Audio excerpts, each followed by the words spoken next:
If you saw my chalkboard video, this is another piece that we picked up at this sale when we were on vacation. It's obviously like a mirror harp type of thing from a dresser or some kind of piece, small chest of drawers. Again, it was $1, and I'm going to, Hilly's making her this side, and then I'm gonna show you kind of what we're gonna oh my gosh, we're gonna do with this. Yeah, Matt's been painting with green paint, so he just said nice green hand. So what we're doing now is this piece, we're just measuring the inside where the chalkboard needs to go. So he's just getting a quick measurement of that. And again, we're just gonna use this thin plywood that we used on the other chalkboard project. And I think since I'm filming both of these projects in the same day, I might be, I feel like I didn't say some things, or I repeated myself. So we are going to make a different kind of chalkboard with this other harp piece that we got at that same church sale. But it's going to be a little bit different, but it's kind of the same process. So again, he's going to cut this down. He got the measurement, so he will cut this down to size. We will paint it, and then we'll go from there.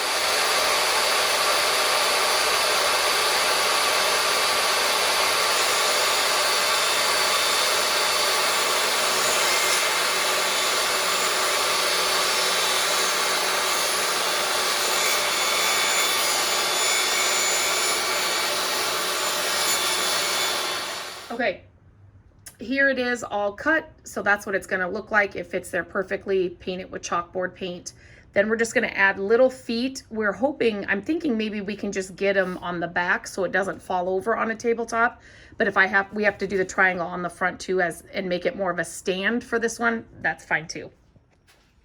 Now, like I said, this is gonna be like a stand chalkboard where it could stand on a countertop or a table, or it's not going to have, legs per se, but we need to make a stand kind of for it so that it will just sit and not fall over. So Matt's going to show you how he does that. So basically I said, just like triangles, just like a triangle stand. So he'll show you what tools he uses and how he measures that. And do you know, like, how big is this board? I think it's a 3.5, so 4 inch. So 1 by 4? Inch, yes, it's a 1 by 4. 1 by 4, okay. So I'm just going to take my square, and I'm just going to draw a line for a 45. 45 what? 45 degree angle? Yeah, okay. Cut. That's just as a guide. Okay. Can you shut? Does that shut? Perfect. Then he's just using this is the miter saw. Just want to make sure I'm saying the right.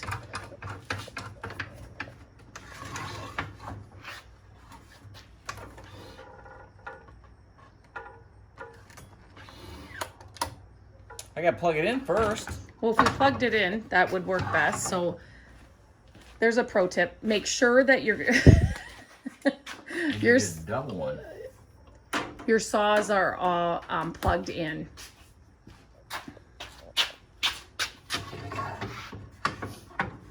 That lined up perfect.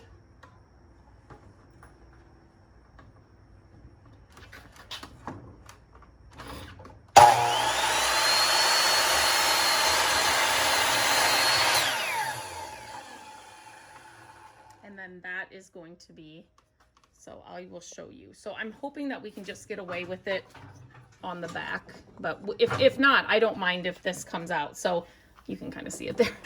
But so if this would be the front. So, oh, we do have another one over here. So if we had to, I'm just trying to hide these back behind here. So then it's kind of like a stand. We'll attach them there. If I don't have to have the front one, I would go without it. But if I do, if we need them on both sides, we'll go ahead and do that. And you can then paint this out in all, a color, and then you've got the green. I'm doing a green chalkboard again on this. But I kind of love this old wood, and I would leave the holes and everything that's in it if we can just get by with having these on the back, but we're going to see if we can. Now Matt's going to show you how he does. So he just did the 45 and got the first foot. So now he's going to show you, or the first part, that triangle stand that I just showed you. Now he's going to show you how he does the other one. So I'm just going to square it off and do a mark to where my last cut was. And then they will be equal sizes. Easy peasy. Then he will cut that, and then you've got the other foot stand, whatever you're calling it. Okay, so now you can see, I know I start off every video with okay, but so you can see these are on the back now, and Matt's just going to use a, what is it, staple gun? Brad nailer. A Brad nailer. I always get them mixed up. I love these nailers. If you do not have one, they make the tiniest holes. And so you don't have to have like a big screw in there where you're having to cover, especially when I want to keep this original finish if it's going to work. So all he's doing is attaching those to the back of this. And then he will attach the other one over here. Oops. The other one over here. Same thing.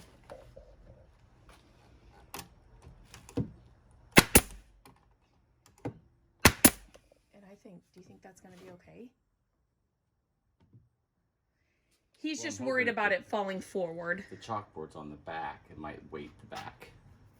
Once we put the chalkboard, the actual wood piece on here, it might help weigh it to be more, you know, there. We're going to see. But like I said, if I have to have a stand in the front, but this would be so cute for a teacher in a classroom, for a graduation party, for a, I mean, literally we have no money in this. It's just a little of work. We've used all scrap wood for like the back, the thin sheet of plywood, paint we had on hand, but it's just a way to upcycle these pieces that are usually just thrown out. Okay, the chalkboard is now dry, so we're gonna season it, and I'm doing the filming, so Matt's helping me do the project. So this is all you're doing. He's taking a piece of white chalk, literally school chalk. Gabrielle has this chalk down like on our art table.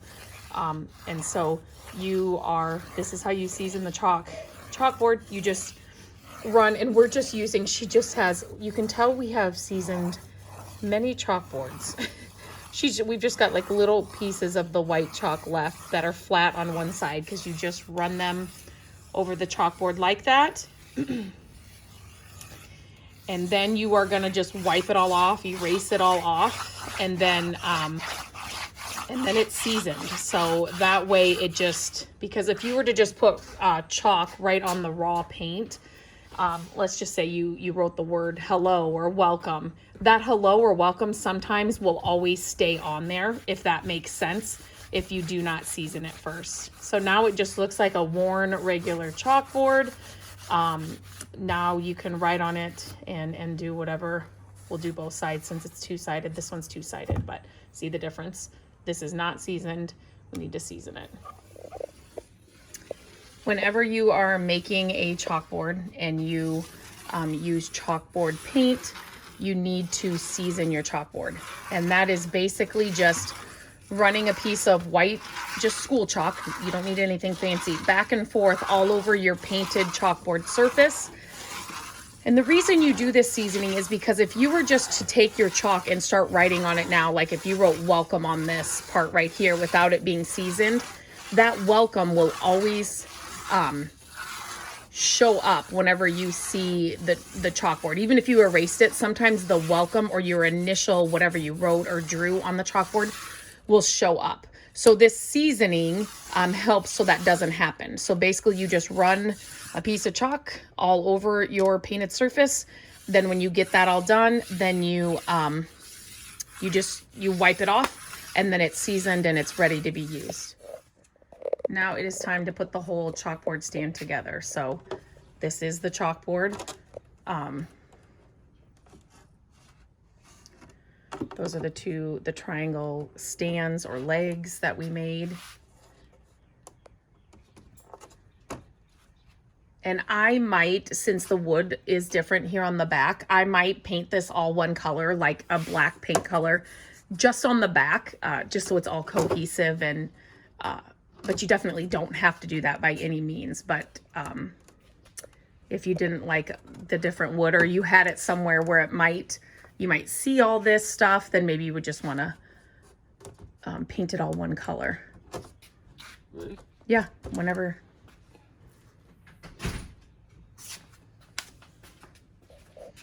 So what will you use, Matt, to I'm gonna attach use this? my air compressor stapler. No, this is a stapler, different than a brad nailer. Because they're staples. They're like staples instead of a nail. Yeah, they hold pretty darn well. Things like this. Go ahead.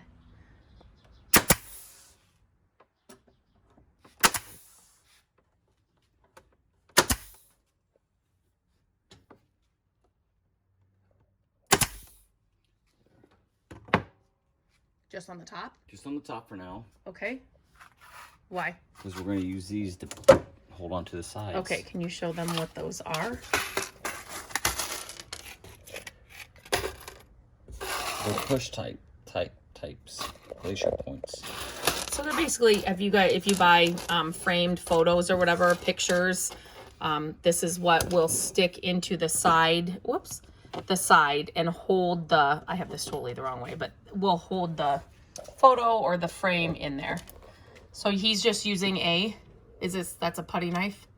Or what is that? I call it a wonder tool. It's a wonder tool. It's like a 5-in-1 kind of scraper thing. And he's just using that. Let's try that again. That one didn't work. It kind of bent a little bit.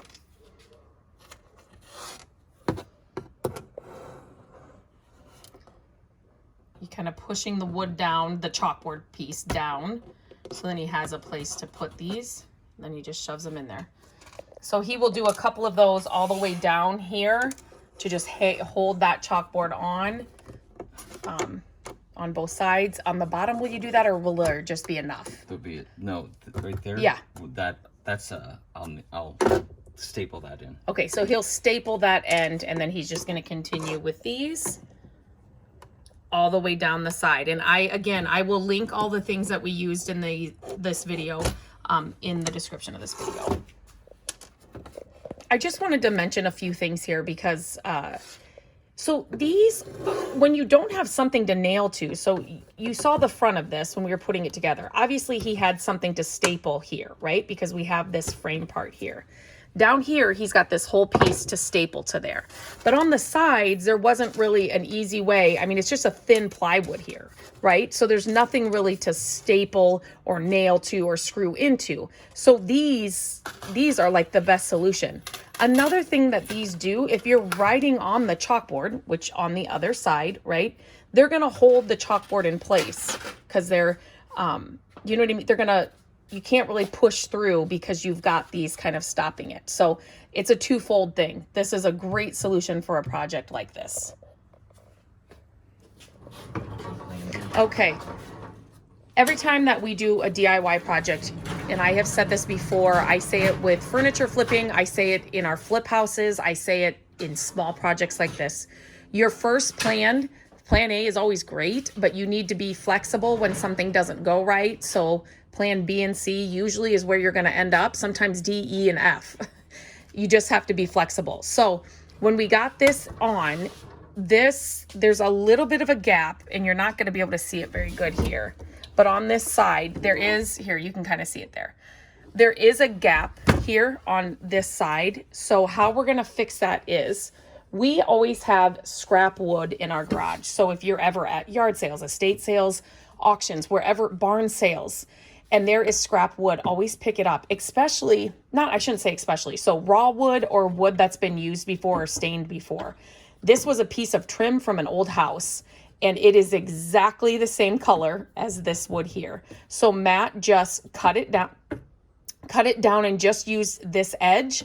And all we're going to do is we're going to trim out up here to kind of hide that gap. And then of course we'll add it on this side as well. And it'll look like it was meant to be. Easy fix, but always be flexible when you're doing these projects. This isn't ruined by any means. So Matt and I, when we put it together, and it was standing up and there was that gap, we just started brainstorming. Okay, what can we do? Let's see what kind of wood we have in the garage. A little trim piece, so you can see what it's going to kind of look like here. It's just going to look like it's part of this chalkboard. Easy fix. You just have to always be open and flexible to kind of changing things up when things don't go right. And a lot of times wood's not straight, or, maybe your cut just was off a little bit, but this is an easy fix for this project. Okay, another thing I'm using is the restor-a-finish in a neutral. I'm just kind of freshening up this wood around this chalkboard. It's gonna kind of tie these trim little pieces that we had to cut into, but look at the difference between the wood. It just makes a huge difference and kind of restores it. You can see kind of between that and here. It's just a really good, another really good product to have on hand. So I'm just kind of rubbing everything. So it just kind of looks a little better. And there you have it. It is completely done now.